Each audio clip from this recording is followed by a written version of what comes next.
A very common question that we get is, how can I improve, right? Like, I know the softwares, I know the tools, I'm doing my exercises, I'm preparing my portfolio pieces, but how can I actually improve? And the answer is actually by not doing art.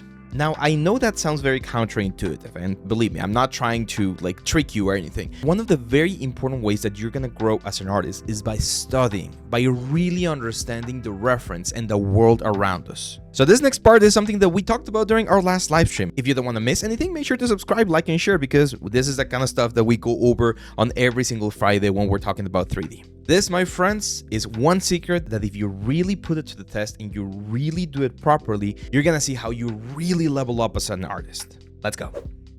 So I'm gonna give you the 3 main advices that I've been following for myself and that I was given when I'm learning. When you're doing a piece, you need to have your own old pieces as benchmark. That's important, right? So I knew what I did again 10 years ago in terms of my like modeling and texturing, and I know that for my next piece I need to be better than this. So you need to have a lot of self-reflection and understand what are the things that I did wrong back in the day, like what things were looking like just not good. Maybe it was modeling stuff, maybe it was sculpting stuff, maybe it was bakes, or maybe it was texture or presentation, right? So figure out what things you don't like about your own work first, and then improve that on your new pieces. Second, if you don't know how to do something, you need to look for information. It could be a course, it could be a mentorship, it could be some tutorials on YouTube. Like, there's going to be information out there that you can use to improve your own stuff. And last but not least, one of the most important things about this whole thing is you need to learn to see things, okay? This is like the most valuable advice that I can give you, my friends. If we go online and we look for old armor Italian helmet, I probably will find this one right here. When you're looking for information, right, when you're looking for some references, you need to learn to see a reference and understand what it is about this reference that you like. So if I take a look at the reference, I need to understand, okay, what makes this thing look so cool? Is it the difference in values, in materials? Is it the difference on hues? Is it the way the silhouette changes across the different surfaces, right? Is it the fact that surfaces are not like sculpted from one single piece, but rather just like overlapped on top of each other? All of those little details, all of those little things are what makes this like interesting helmet, well, so interesting, right? Of course, the texture variation, of course, the light situation, of course, the materials that we're using here, but you're not going to learn about this unless you actually study your reference. You guys have no idea, and this is why I get so angry with some students. I've had some students on the past who are like, "Oh, teacher, I'm not improving. I'm not really like feeling like I've like done anything like cool in the past couple of months." And the first question I ask them is, "Are you studying? Like, are you actually researching? Are you actually reading about the stuff? Are you actually understanding fundamentals of art? Are you actually comparing your stuff to what people are doing as like their main pieces on ArtStage or on games?" And the answer is like, "No, I just open ZBrush and I just like start sculpting." Then you're being stupid. I'm sorry, but you're practicing without focus. You're practicing without goal. And if you do that, then you're not going to be able to achieve what you want to achieve. So the big question is, okay, how do I study? How could I study something like this? Might be someone's question, right? Let me show you. And this is like like a little masterclass on reference. Okay, how do I learn from a reference? Like, how can I extract information? And the answer is, first of all, think about the modeling, right? Like, let's divide this into 3 stages. We're actually going to learn 3 things today, guys. So welcome to Leal's class on how to get the most information out of a model, right? So the first thing is modeling and sculpting. So if I'm going to be modeling this thing, I need to understand that not every single piece of this element is the same piece.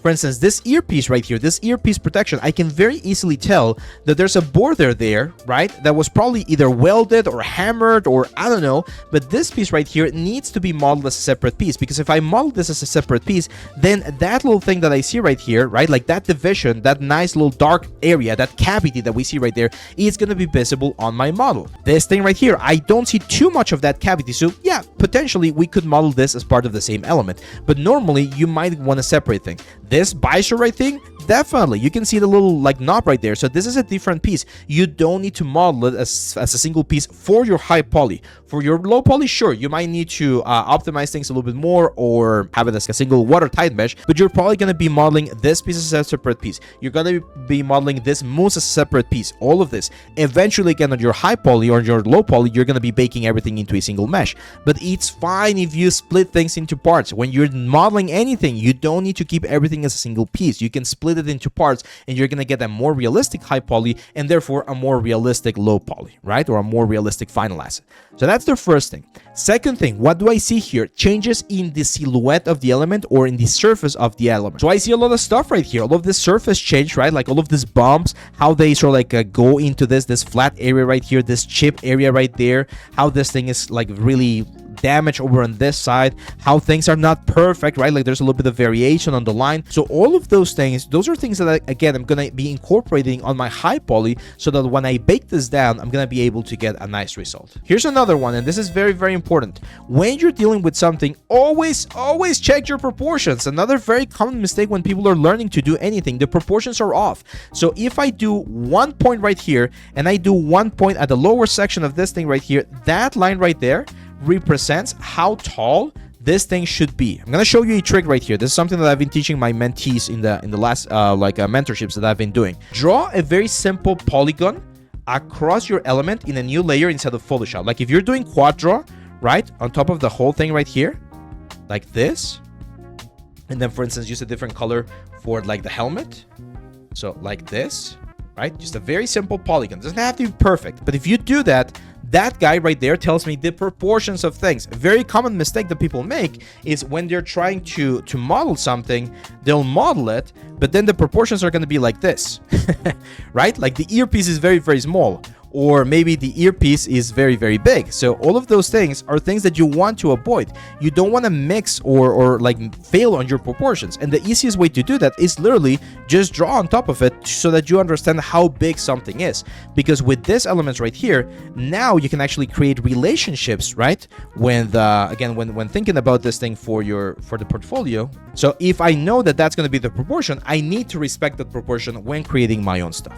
Okay, so that's the way you learn about modeling. You study the proportions, you study the silhouette, you study the forms, you study the surface, and then you try to replicate that inside of ZBrush. You don't know how to do that inside of ZBrush. Maybe you're just starting and you're like, hey, I don't really know how to even start with the blocking or like the creation of stuff. Again, that's where you learn. And not that I want to make this into a commercial, right? But if you want to learn the basics of ZBrush, the best course that we have right now is this one, the ZBrush Stylist Character. It teaches you ZBrush from scratch, and you're going to be able to learn how to transfer all of the information from a concept into this character right here. Now, next stage. The next stage is going to be texturing. Now we learn about texturing. Okay, how can I make these textures look a lot more interesting? Like I want to make sure that my element looks as nice as possible when I'm texturing. Well, you learn about values. You grab the color palette. You go for the color of the rust. You go for the color of the metal. You go for the color of some of the other rust, which is a little bit more like a green tone. You extract this information and you figure out, hey, for instance, the rust here, it's not a soft rust. It's a very harsh rust where we can actually see this thing. Let me show you a trick that you can do for textures. So if you have an element like this one right here and you want to appreciate the values of your element a little bit better, first of all, you can desaturate this whole thing. So if you desaturate everything, you're going to be able to appreciate just the lights and darks of the element, and you're going to be able to know how dark or how light the helmet should be. So if I ask you right now, should the helmet be a light color metal or a dark color metal? What would be the answer? Very simple answer, right? Like if you take a look at the value, at the local color values of this helmet right here, what should be the value of the helmet? Light value or dark value? Dark values. So more often than not, for this particular helmet, most of your elements are going to be relatively dark. How dark? You check. You literally grab your dropper right here and you start like sampling the colors and you check the value. So for instance here, I have values. If I just hover my mouse, I can see that most of my values are between 10%, 20%, 30%, maybe some 40% if we go high enough right here. But we don't have pure white, and we also don't have pure black. Like the darkest value right here is like 8%. So we need to be very careful about the kind of values that we pick. So that's one option. Second option, if you grab your image and you go here into Photoshop and you go to image and then adjustments, and there's one that's called posterize. So what posterize does is it crunches all of the values into very few levels. So right now those are 4 levels, and we could go even lower to like 2 levels, 4, 5, 14. So in this case, it works a little bit better on the black and white image. There we go. So image, adjustments, and then posterize. So what this does is it groups your values. So it takes all of the values from certain ranges and it crunches them down into a specific element, right? So if you take a look at this, most of the values, again, they're very dark. Most of my values are on this dark color value, and then we have this very dark gray, and then we have this light value, which is not as light as we might think. It's only 70% white, and only then we have some specific highlights right around here that are actually pure white, right? So this is another way in which you study textures. You understand, hey, most of my textures are going to be very, very dark, and I'm only going to have a specific level of like glossiness in certain areas, right? Or sort of like highlight on certain areas. Once you have this, the next thing that you do is you check for roughness. Like, how is the general roughness of the whole thing? And you're going to see that there's certain areas like this moons right here where roughness is very, very high. And then you're going to have other areas where glossiness is a little bit higher, like here, where we have a lot of like intensity on the tones. That's what I did for this helmet right here. So if we go to the roughness right here,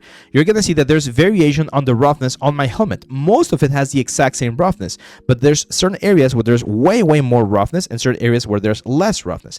If we combine that pass, of course, with the metalness pass, there we go, you're gonna see more variation on the metalness. So we combine both of those passes together, and that's how we get this thing right here. Right, to get like the exact sort of like shine and effect that we want for the helmet. Keep in mind, this camera has a little bit of post-production. So if we go to the main camera doesn't have too much variation. It looks a little bit flatter, and this is the reference that I was following. The reference was quite flat, so that's what I'm going for, right? So that's how you study the texture. Like, you follow and look at how is the roughness, how is the metalness, how is the color variation, where is my rust located, right? Because you can see, for instance, the rust here is not going to be everywhere. Rust is going to be mostly on the areas where we expect humidity, right, and water to accumulate a little bit more. So on this lower sections right here, the top section or this flat sections right here where water is just going to run down and not going to stay there, we're not going to have too much rust. Those are the kind of things that you need to look for, okay? Those are the kind of things that you need to take a look when you're thinking about a specific texturing deals, okay, or texturing reference. Like, that's how you study the reference on your images. Finally, the last thing that we can do or study from this is light, right? Like the presentation of these things. Where are our light sources? Well, I see a very big reflection right here.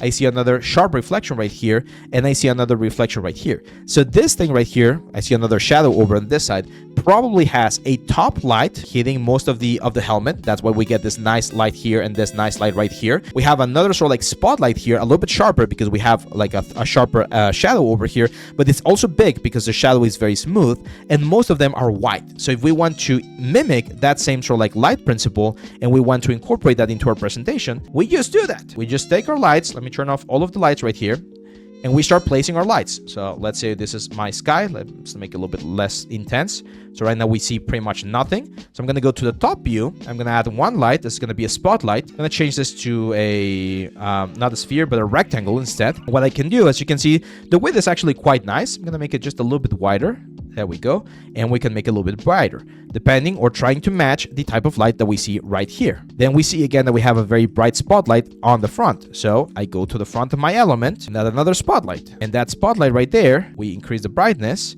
and that's going to give us the shine or the sort of like effect that we're expecting to see. We can always use temperature and play with the values a little bit as well, play with the diameter too. And then, for instance, I don't really see a rim light, but we're in a very light room, so that means that we're probably going to have the skylight be a little bit brighter. And we can, of course, change this to something like this alley graffiti. It's a lot brighter.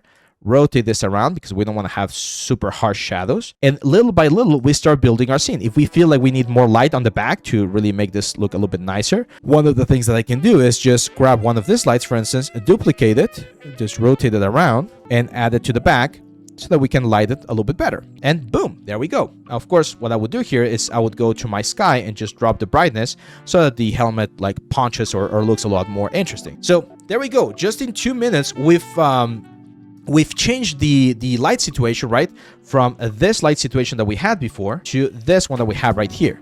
So you can very easily, again, study lights from your references by just trying to understand where the light is coming from and then incorporating that into your renders. If you do that, you're gonna improve as an artist. If you follow all of the things that I just went through, like you actually take a couple of minutes to analyze the images, to analyze the work of your favorite artist, to analyze the work of your favorite games, that is the way that you learn as an artist. But you need to make a conscious conscious decision of actually sitting down and being like, I'm not going to do anything. I'm not actually going to model, sculpt, or paint anything. I'm just going to study. I'm just going to study and understand why the thing that I'm looking at works or looks the way I'm looking at it or the way I like. And then I'm going to incorporate that into my work. Okay? So that's it, my friends. I'm sorry for the intensity. I was really sort of like engaged with the explanation during the live stream. And that's why I wanted to keep it like as raw as possible so that you see every single thing that I wanted to mention and so that you understand the importance of all of these things. Looking at reference, understanding the forms, the colors, the textures, the material differences, the light information, all of these things are very important for us as artists. And as you saw, it doesn't really require us to open Maya, ZBrush, or Substance Painter. By just looking at an image and doing a conscious analysis of what we're seeing and why the things that we see are important, we can really improve in our art. This is an exercise, by the way, that I recommend anytime you're starting a new project to take a couple of minutes and just like understand what you're gonna do before you actually start doing it. But anyway, if you like this kind of content, if you like knowing a little bit more about the fundamentals of design and art, let me know, and I'll be sure to make more content about this here on the channel. Don't forget to like, share, and subscribe, and join our Discord so that you can stay on the conversation. Thank you very much, my friends, and don't forget, always learning, always improving.